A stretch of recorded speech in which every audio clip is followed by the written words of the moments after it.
Acids या basis की strength को आप कैसे मेजर कर सकते हो और उनको रिलेटिवली कैसे कंपेयर कर सकते हो। नमस्ते, मेरा नाम मनदीप दलाल है और इस लेक्चर में हम इन्हीं प्रश्नों के उत्तर खोजने की कोशिश करेंगे।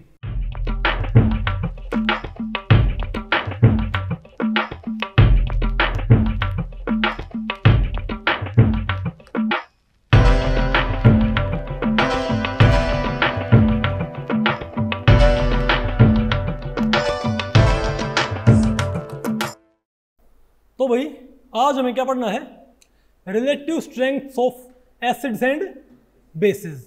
तो भाई इस टॉपिक को हमने टोटल 2 सेक्शंस में डिवाइड किया है। पहले हम क्या पढ़ेंगे, रिलेटिव स्ट्रेंथ ऑफ एसिड्स, और फिर हमने क्या पढ़ना है, रिलेटिव स्ट्रेंथ ऑफ बेसिस। तो पहले हम पढ़ते हैं relative strength of different acids. ठीक है, देखो अब आपने ये तो मालूम कर लिया है कि भाई जो एक होते हैं एसिड्स, एक होते हैं बेसिस। ठीक है, हमने भाई शनिवार को पढ़ा था। ठीक है, अब आपने देखना है कि अगर मान लिया हमारे पास एक से ज्यादा एसिड्स हैं, अब सारे एसिड्स अगर भाई, और सिंपलिसिटी के लिए हम यहाँ पर बात करेंगे एरिहेनिस एसिड्स की, जो क्या रिलीज करते हैं, प्रोटॉन्स। तो अगर आपको उन्हें कंपेयर करना पड़ जाए कि कौन सा एसिड स्ट्रॉन्ग है और कौन सा एसिड क्या भाई वीक है, तो इसके लिए हम क्या किए, इसके लिए हम क्या करें। अब मान लिया हमारे पास, मान लिया भाई CH3COOH, ये भी क्या करता है, बोलो भाई, CH3CO नेगेटिव और H पॉजिटिव आयन रिलीज करेगा, और HCl भी क्या करेगा बताओ भाई, H प्लस और Cl नेगेटिव, यानी कि H प्लस आयन तो दोनों ही रिलीज करते हैं। तो हम ये कैसे मालूम करें भाई, या मान लिया हमारे पास HCl हो और क्या हो, HNO3, मुझे कंपेयर करना है HCl को और HNO3 को। अब क्योंकि दोनों ही क्या करते हैं भाई, किसी भी सॉल्वेंट में जाके, खैर भाई वाटर में तो क्या होंगे, ये ऑलमोस्ट इक्वली क्या होंगे, स्ट्रॉन्ग, क्योंकि वाटर में 100% क्या हो जाएगा, HNO3 टूट जाएगा और 100% HCl टूट जाएगा। वो तो क्या है इनके लिए लेवलिंग सॉल्वेंट, तो आपको बताएंगे उसका रीजन क्या होता है। ठीक है, लेकिन HCl और HNO3, मान लिया हम इसको भाई किसी ऐसे सॉल्वेंट में मिलाएं जहां पर ये पूरी तरह से ना टूटे, मतलब इनका जो एक्सटेंट ऑफ डिसोसिएशन हो क्या हो, अलग अलग हो, तो एक होएगा स्ट्रॉन्ग, एक होएगा थोड़ा सा वीक।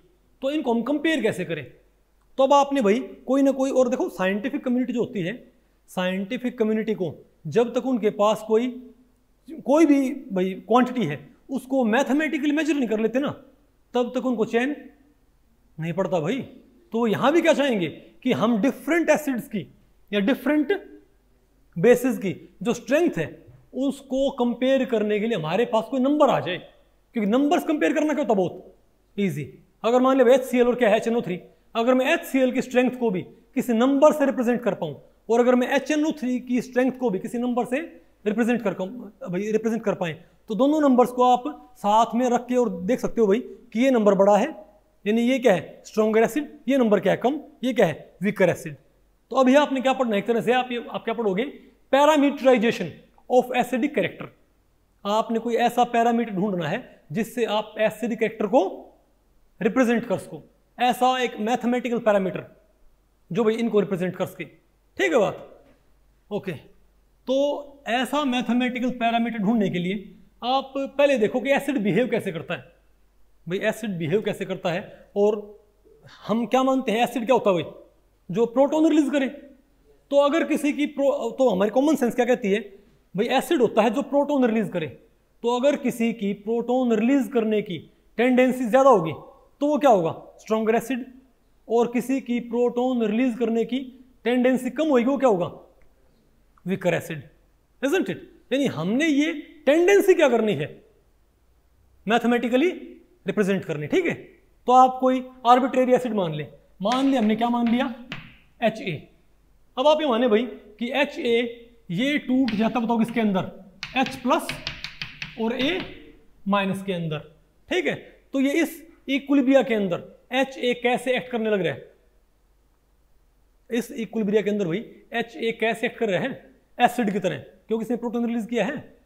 ठीक है, अब अगर इसके टूटने की टेंडेंसी क्या हो, ज्यादा हो, तो हम बोलेंगे क्या है, स्ट्रॉन्गर एसिड, और अगर इसके टूटने की टेंडेंसी क्या हो, कम हो, तो हम क्या बोलेंगे, वीकर एसिड। मुझे इस टेंडेंसी को मेजर करना है, और टेंडेंसी हम कैसे मेजर कर सकते हैं, आप ही बताओ। इस इक्विलिब्रिया के लिए इक्विलिब्रियम कांस्टेंट क्या होगा, इसके लिए इक्विलिब्रियम कांस्टेंट क्या होगा, H प्लस और A minus divided by HA। तो एक सिंपल सी बात, हमने एक बात देखी, अगर इसकी टेंडेंसी ज्यादा हुई, अगर ये स्ट्रॉन्गर एसिड हुआ तो इसकी टेंडेंसी क्या होनी चाहिए, ज्यादा।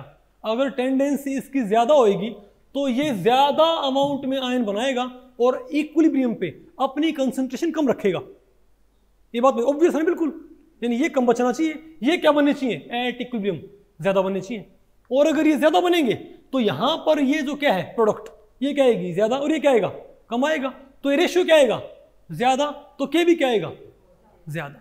तो हमने जो टेंडेंसी थी, हमने एक बात देखी कि एसिड की टूटने की टेंडेंसी को एक जो ये इक्विलिब्रियम कांस्टेंट होता है, बोलो भाई, ये इस एसिड के टूटने की टेंडेंसी का प्रतिनिधि या रिप्रेजेंटेटिव बन सकता है भाई, ये बिल्कुल सुटेबल है। क्यों, अगर मान लिए ये इसकी टेंडेंसी कम हो टूटने की, अगर फर्ज करो ये एक वीक एसिड है तो इसकी भाई H प्लस और A माइनस में टूटने की टेंडेंसी क्या होगी, कम होगी ना।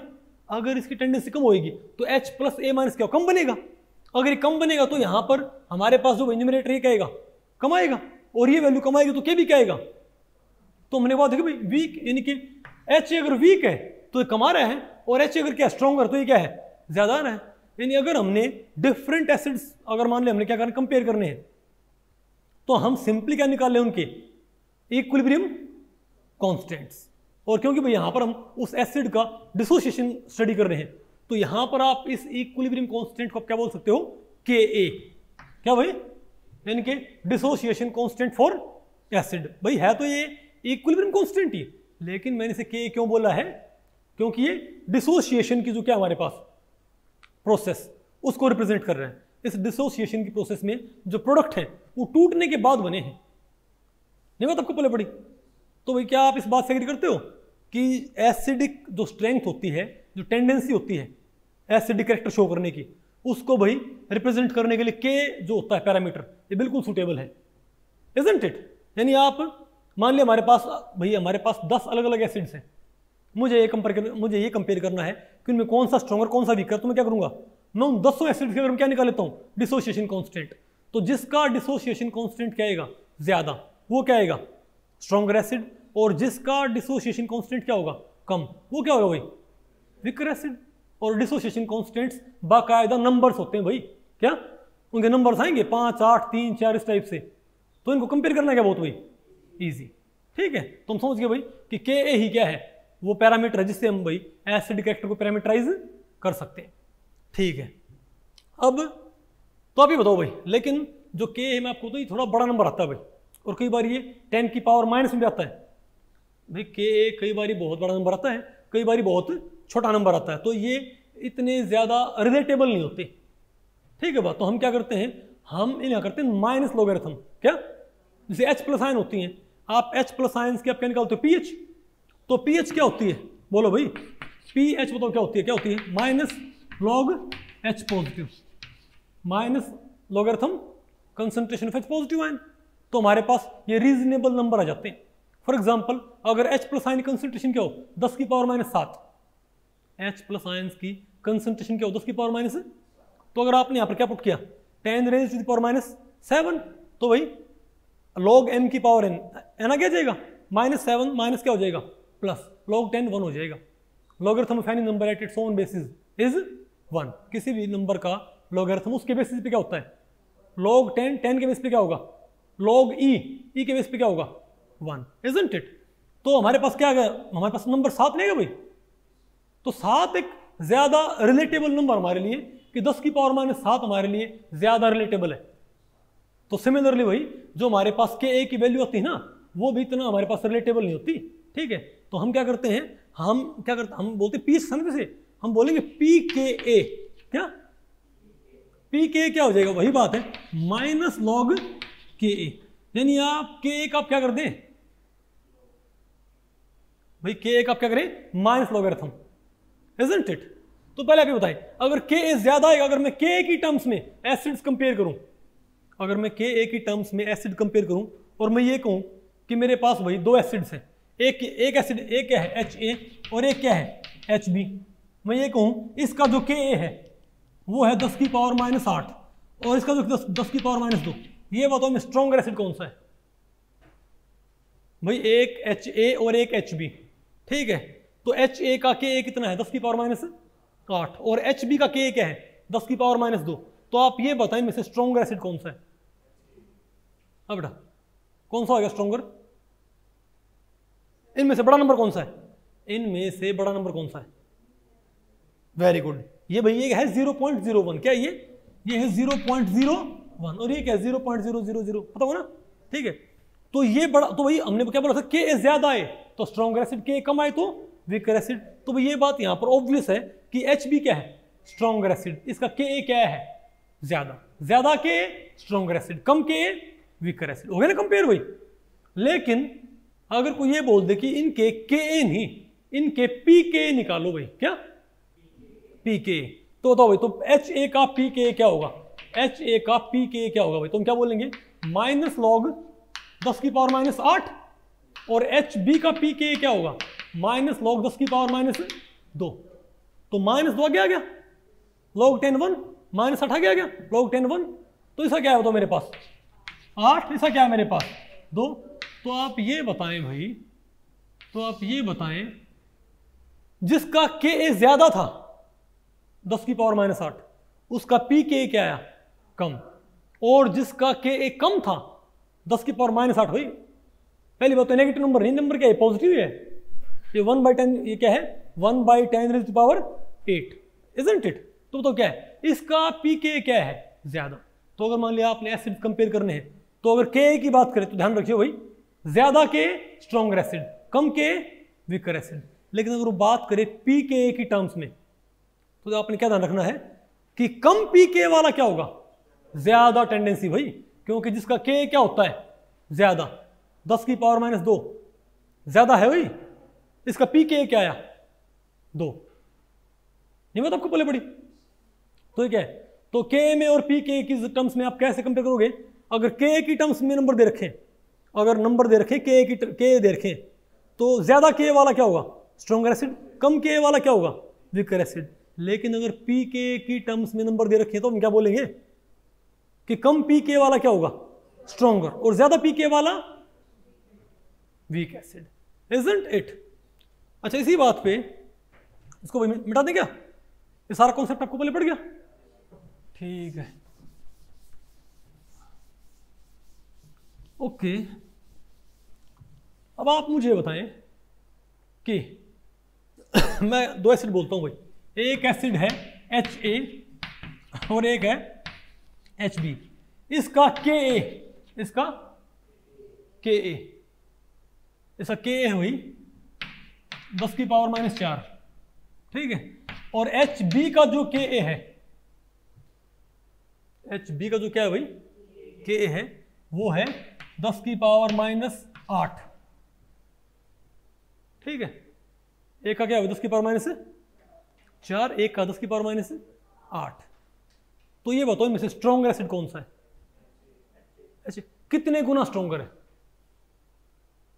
आप कह रहे हो कि HA स्ट्रॉन्गर है ना, और HB क्या है वीक एसिड। सिंपल बात है, ये क्या है ये बड़ा नंबर है, ये भाई छोटा नंबर है, ये क्या है स्ट्रॉन्गर एसिड, ये क्या है वीकर एसिड। लेकिन मैं आपसे पूछ रहा हूं कि ये एसिड इससे कितना स्ट्रॉन्ग है 10,000 गुना। भाई आपको हो गए ये बड़ा नंबर है तो 10 की पावर माइनस 4 डिवाइड 10 की पावर माइनस 8, तो हमारे पास क्या आ गया 10 की पावर 4।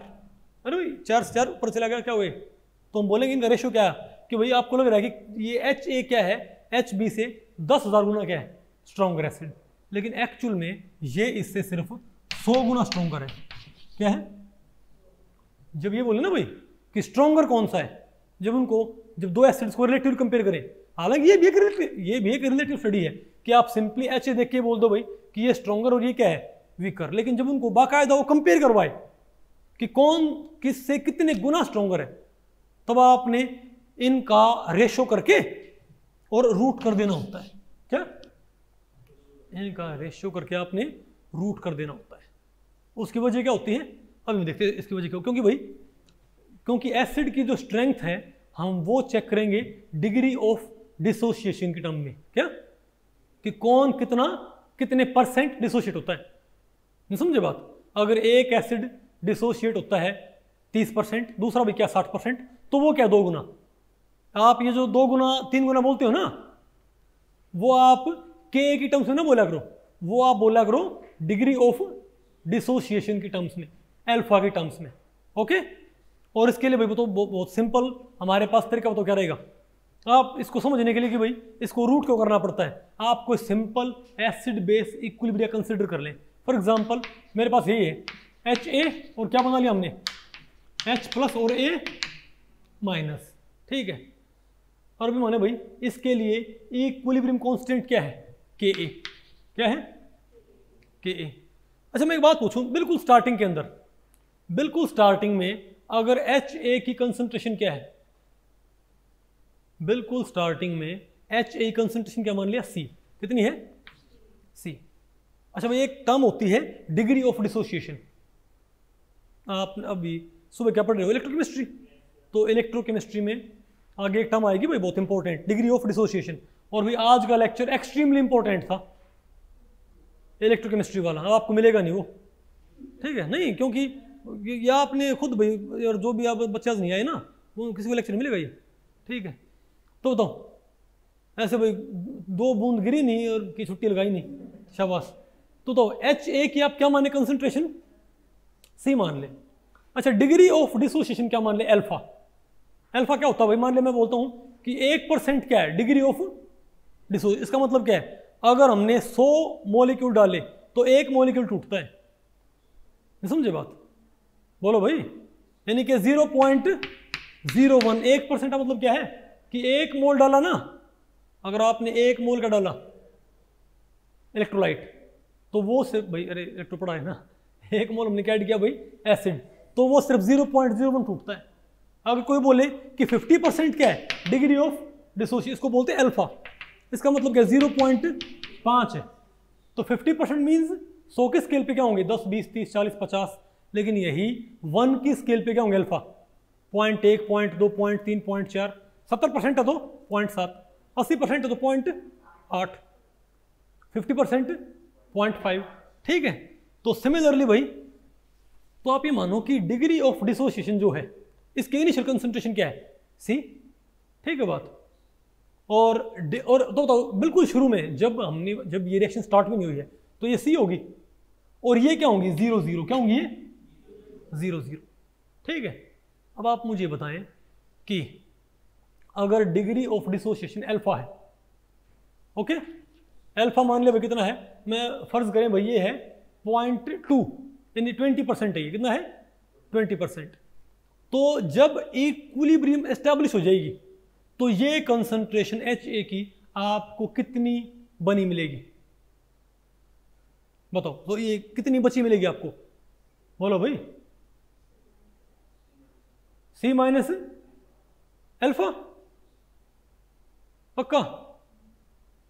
और ये भाई अच्छा आप मुझे बताओ, अगर मान लो इसका 1 मोल है, ये अल्फा अल्फा होगी, और तब होगी जब ये 1 हो, ये होगी C अल्फा, क्या होगी, आप इसको ऐसे माने कि अगर मान लिया कंसंट्रेशन 2 मोल है, कितनी है, इसको 2 मोल मान लें बिल्कुल शुरू में, और ये कितनी है, और तो ये मैंने क्या मान लिया, मैंने 0.3 मान लिया, अल्फा मैंने क्या मान लिया 0.3, ठीक है। अब ये 2 मोल है तो शुरुआत में ये कितनी है 0, 0। अब ये टूटता कितना है 30%, isn't it? तो अगर आपने 2 मोल ली स्टार्टिंग कंसंट्रेशन तो कितनी बची मिलेगी आपको, 1 मोल पे टूटती 0.3, 1 मोल पे टूटती 0.3, तो 2 मोल पे भाई कितनी टूट जाएगी 0.6, मतलब ये वास्तव में क्या बचेगी 2 माइनस 0.6, ये क्या बचेगी भाई 2 माइनस 0.6, और ये कितना बना मिलेगा हमको 0.6 और 0.6, isn't it?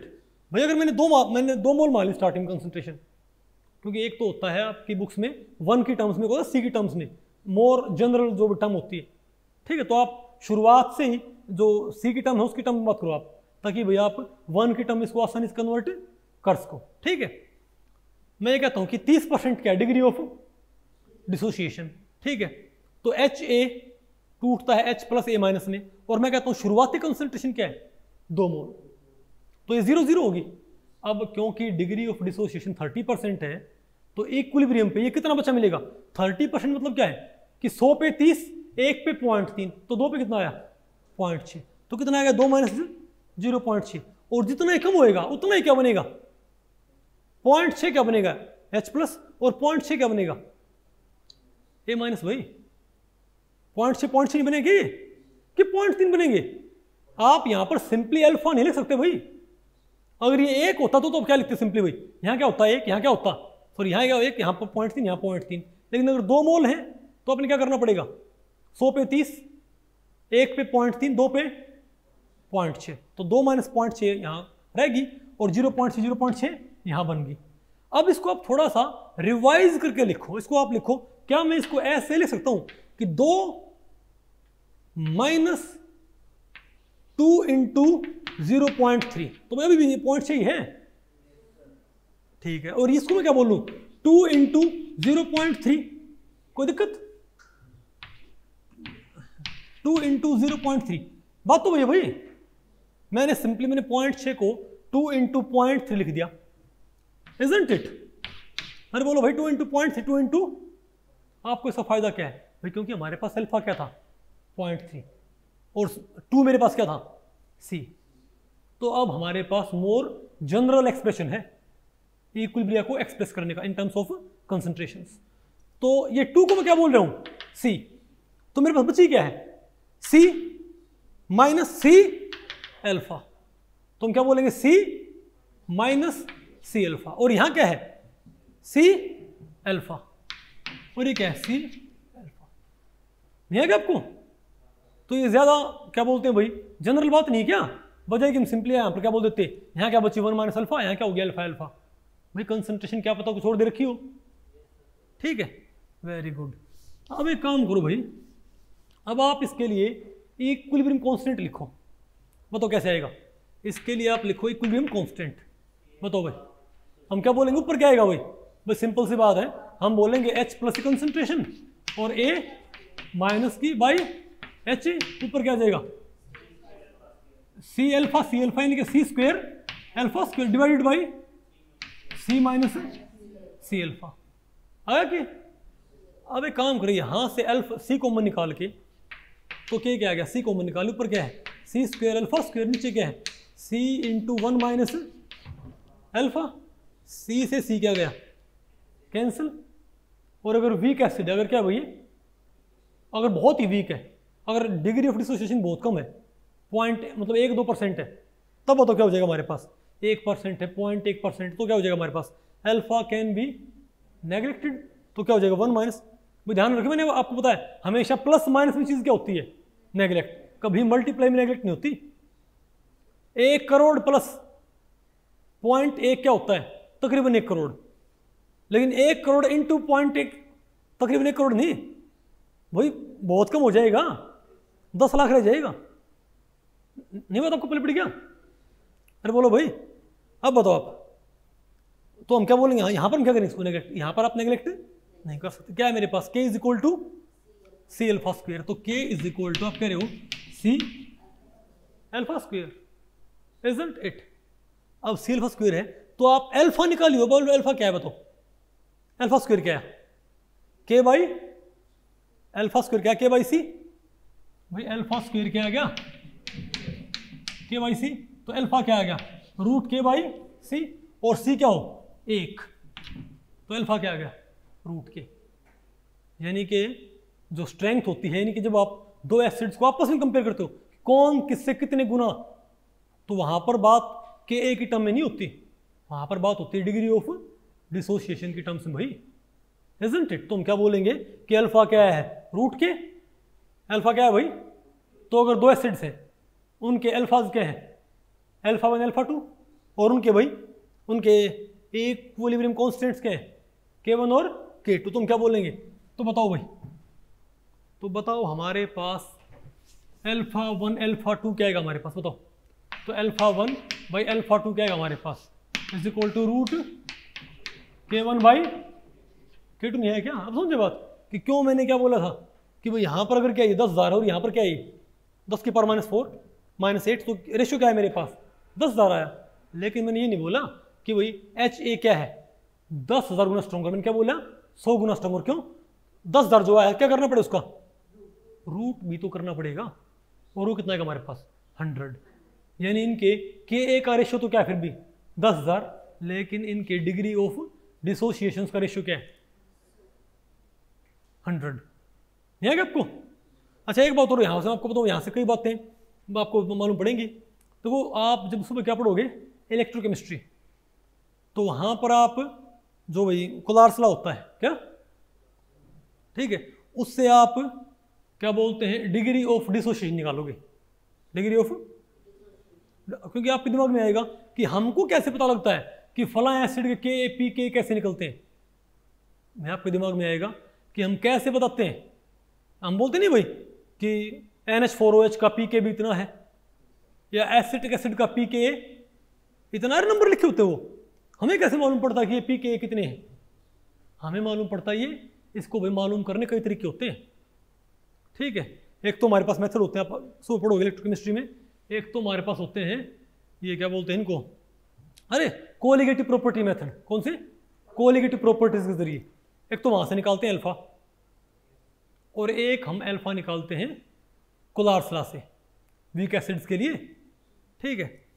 तो कोलार्स लॉ से भाई, तो कोलार्स लॉ से भाई हम कैसे मालूम करते हैं ये बताओ। अरे कोलार्स लॉ क्या करता है, वो इनफाइनाइट डाइल्यूशन पे आपको क्या बता देगा कंडक्टेंस।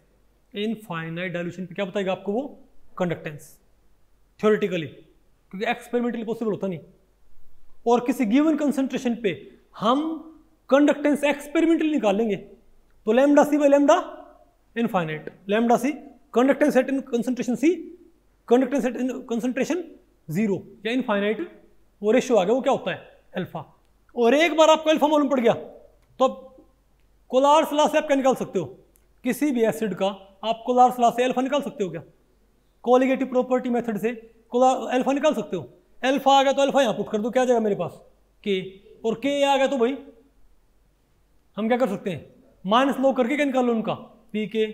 अगर मेरे पास 10 अननोन कंपाउंड्स हैं, अगर मेरे पास 10 के हैं अननोन कंपाउंड्स, मुझे उन्हें कंपेयर करना है कि कौन सा स्ट्रॉन्गर कौन सा वीकर एसिड।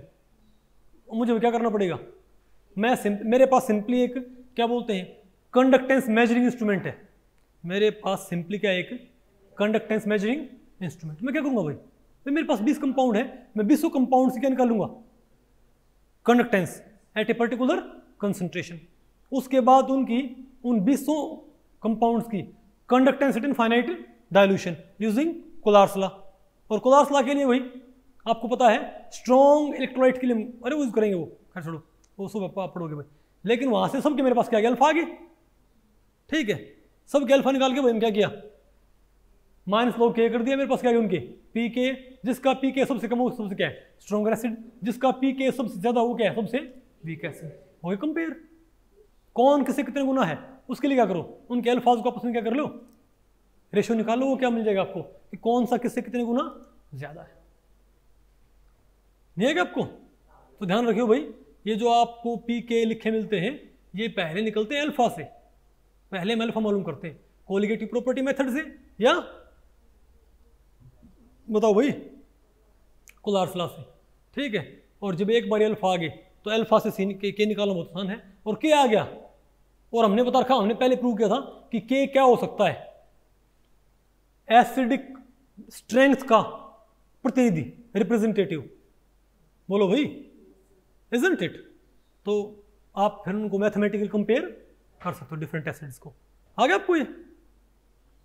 ठीक है भाई, तो ये तो था आपका एसिड्स का। अब बताओ हम क्या पढ़ते हैं, आ गया ना ये? अब बताओ क्या भाई relative strength of different basis, ठीक है भाई। देखो इसमें दोबारा से भाई सारा लिखने का कोई फायदा है नहीं, क्योंकि इसका बाकी प्रोसेस क्या रहेगा बिल्कुल सेम रहेगा। यहां पर आपने क्या मानना है कि आप कोई आर्बिट्रेरी क्या मान ले बेस, आपने बेसिक बेस कैरेक्टर को भी आपने क्या करना है किसी नंबर से प्रेजेंट करना है, तो आप पहले कोई आर्बिट्रेरी बेस मान ले BOH, तो ये टूट जाएगा किसमें B प्लस और OH नेगेटिव में। अब अगर ये स्ट्रॉन्ग हुआ तो आप पहले बताओ इसके लिए इक्विलिब्रियम कांस्टेंट क्या होगा हमारे पास, K इज इक्वल टू क्या होगा तो बी प्लस और ओ एच नेगेटिव, नीचे क्या जाएगा बी ओ एच। भाई सिंपल सी बात है, अगर ये स्ट्रॉन्ग बेस हुआ तो इसके टूटने की टेंडेंसी क्या होगी, ज़्यादा।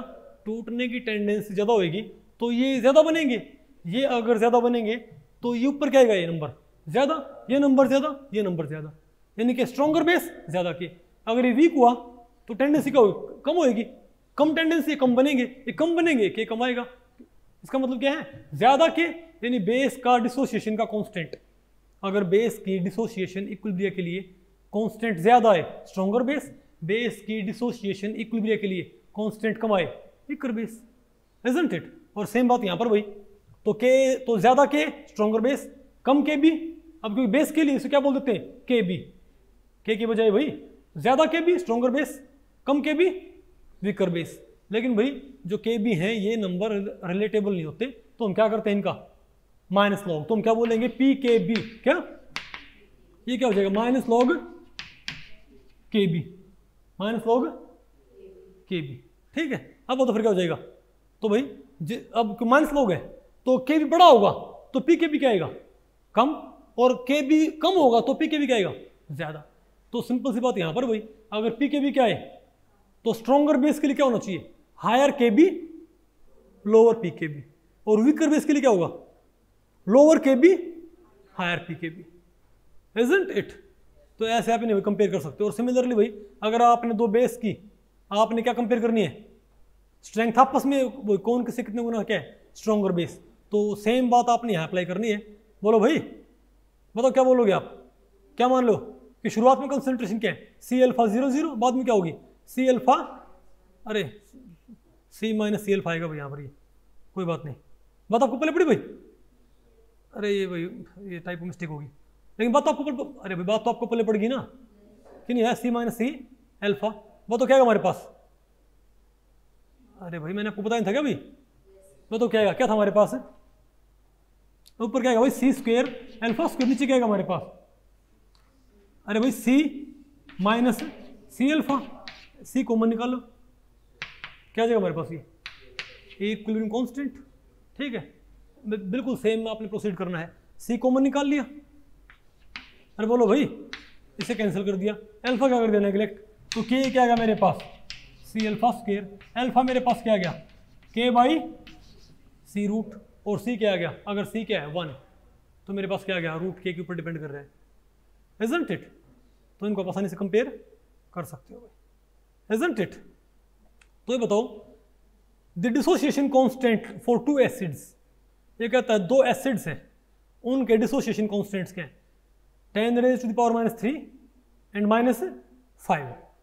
तो ये बताओ the strength of HA relative to HB, ये बताओ HA की स्ट्रेंथ HB के मुकाबले कितनी है, 10 गुना, 100 गुना, 1000 गुना, अगला ऑप्शन है ही नहीं, बोलो भाई बताओ क्या आएगा, कितना आएगा 10 गुना। कैसे मालूम पड़ा भाई, बताओ भाई HA और HB है, क्या ऐसा KA -3, ऐसा क्या है KA -5, इन रेशो करियो 10 की पावर क्या है भाई 2 आ गया ना, 100 गुना, यानी रेट कांस्टेंट्स का सॉरी, अरे भाई इक्विलिब्रियम कांस्टेंट्स का रेशो क्या है 100 गुना, इसका रूट क्या होएगा अल्फा का रेशो यानी कि 10 गुना, इजंट इट। ठीक है भाई, तो भाई इस लेक्चर में इतना ही। अगर इस लेक्चर के बारे में आपके कुछ प्रश्न या सुझाव हैं तो आप मुझे नीचे कमेंट सेक्शन में पूछ सकते हैं, मैं उनके उत्तर देने की पूरी कोशिश करूंगा। तो भाई ठीक है, मिलते हैं अगले लेक्चर में, तब तक के लिए नमस्ते।